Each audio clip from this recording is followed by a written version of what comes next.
Hello everyone, and welcome to my bold and beautiful official channel. I hope everyone is having a wonderful day. Before we begin, please hit the subscribe button and give this video a thumbs up. Steffy calls for Hope to be fired after Luna offers Sheila a DNA test. According to the bold and the beautiful, Luna Nozawa offered Sheila Sharp a DNA test, but it turned out not to be necessary. Steffy Forrester also demanded that Hope Logan be fired. So here's how episode played out. Steffy was happy that Carter Walton tore up the LLC documents at the Forrester mansion, but she wasn't prepared to let all of her rage out because he had let Hope brainwash him. Steffy also talked to Taylor Hayes, Daphne Rose, Eric Forrester and Rich Forrester about Brooke Logan's future, now that she was losing the CEO spot. Steffy didn't feel the same way about Hope, even though she suggested Brooke could stay in some capacity. Steffy made it plain that Forrester Creations should not be involved with Hope, and insisted that she leave. Carter informed Hope that he had made a deal with Ridge and Eric after much grudging buildup at the cabin. Once Carter admitted to tearing up the LLC papers, Hope was outraged and demanded to know what he was thinking. Hope blasted Carter for giving in when she loved and trusted him. Carter picked up on the fact that Hope said loved, and noted that she used the past tense. Hope questioned whether Carter was doubting her love, and allowing the Forresters to influence his thoughts about her controlling him. With his most recent Forrester deal, Carter made it apparent that he was making amends, but Hope questioned what this meant for her and Hope's future. Hope soon discovered he didn't get it in writing, even though Carter claimed the Forresters were eager to maintain her line as part of the agreement. Hope asked what had happened to protecting her and her family after she predicted that she would be fired. Hope insisted this changed everything and felt the Forresters would never go for keeping her at the company. As Hope continued to anger over Carter's behavior, she wanted to know how he could do this to her. At Il Giardino, Luna suggested they were more alike than Sheila realized since it was in their blood.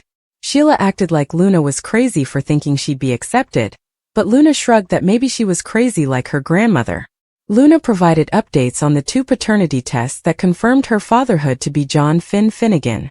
Sheila didn't trust Luna at all, but Luna stated Finn would confirm it if she contacted him. Luna reassured Sheila that she was the result of Finn and Poppy Nozawa's night together, but she also mentioned that she could conduct another DNA test with her if she so desired. Sheila eventually took a good look at Luna and stared her in the eyes.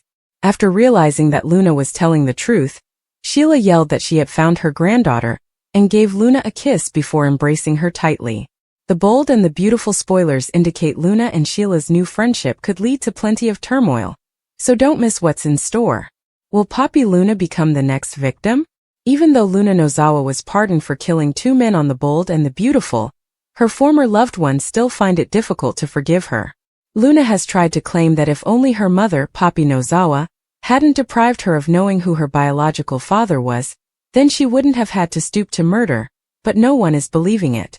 Undoubtedly, Luna has had a difficult time. Poppy admittedly has nursed a drug problem and hooked up with a bunch of different men over the years, right in front of her daughter, but that alone doesn't breed a murderer. Luna has been discussing who her biological father might be for the past year. She even killed 2 men who obstructed her attempts to change the results of her DNA test, so that Bill Spencer would appear to be her father. Bill isn't her father, and 3 other paternity tests later, we now know that her adopted cousin John Finn Finnegan is in fact her dad. Poppy claims that she didn't know that it was really Finn until he himself ran 2 tests that came back positive. Since her mother opted to protect herself rather than provide her with a biological father, Luna is enraged, and to be honest, Poppy could not care less. The bold and the beautiful spoilers. Luna tries to play Poppy and fails. Luna is furious with Poppy, and after a screaming match in Bill Spencer's living room, she suddenly calms down and says that she would really like to start over. She wants a relationship with her mother and is willing to let all of her hostility go, and for a moment, it looks like Poppy, who has also lost everyone, might hug her daughter and agree.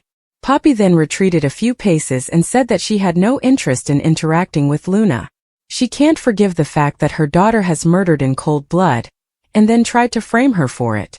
Luna's entire attitude abruptly shifted, and it was clear that she had attempted to pretend to be her mother in order to get a job. Poppy shoved Luna, which caused her flying off the handle, threatening her mother, and warned her never to harm her again. Poppy keeps her ground and proposes that Luna leave town because no one wants her around anymore.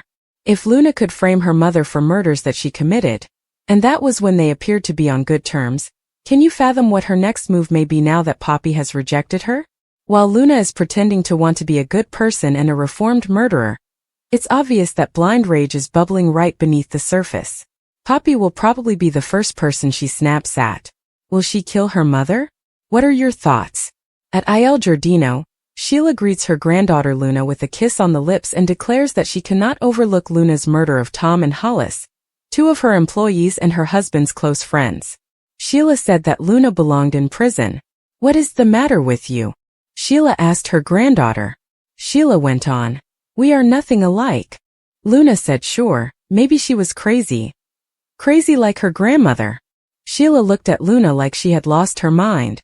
When Luna revealed that she was contacting her grandma, Sheila suggested that she go speak with her. Sheila laughed in Luna's face when Luna said that Sheila was her grandmother. You must leave, Sheila demanded. Sheila stopped in her tracks after Luna informed her that Finn was her father. Sheila told Luna she was a killer and a pathological liar.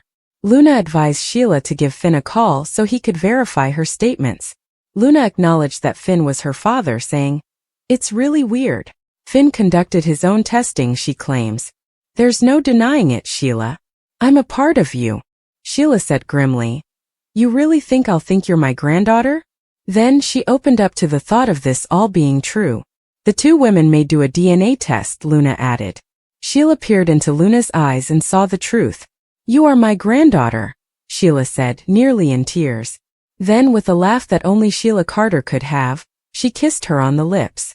At the Forrester mansion, Steffy, Ridge, Eric, Taylor and Daphne celebrated Carter ripping up the LLC documents, thus giving control of Forrester Creations back to the Forrester family. Steffy praised Daphne for helping get Carter to rethink his mind. However, Steffy added that Carter allowed himself to be brainwashed by Hope. Steffy didn't want to waste any time bringing things back to the way they were. She had no desire to collaborate with Hope once more. She was adamant that Hope had no right to be in the vicinity of Forrester Creations.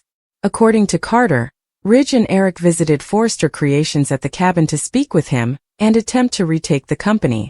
A very frightened Hope was very clear that was not going to happen as long as Carter held the LLC documents. She kept saying that, hoping that Carter would reassure her that he didn't do something too hasty. Hope said she was open to Ridge and Eric becoming part of Forrester's future. If they wanted to schedule, she was okay with it. Meeting to open up dialogue, but that was as far as she was willing to go for now. Carter made a gentle attempt to break it to Hope. "I value us more than anything," he told her. He expressed his hope that she would accept the decision he had made. Carter added that he'd had a bit of an identity crisis as of late, as well as a clear attack of conscience. He acknowledged that by taking over Forrester, he disregarded his legal obligations. He disregarded his obligations, his morals, and his integrity. Hope started to feel anxious, but she made an effort to seem as though nothing was wrong. She reminded Carter that he did all that to aid Forrester Creations. Carter claimed that although it might be the case, he disgraced Ridge, who had been like a brother, and Eric, who had been like a father. Hope remarked, "You've allowed them to enter your thoughts. Carter, you're second-guessing yourself." Carter began to remark about the LLC papers, when Hope interrupted him. According to Hope, those documents are essential to their operation of Forrester. She asserted that she was aware of his troubled conscience.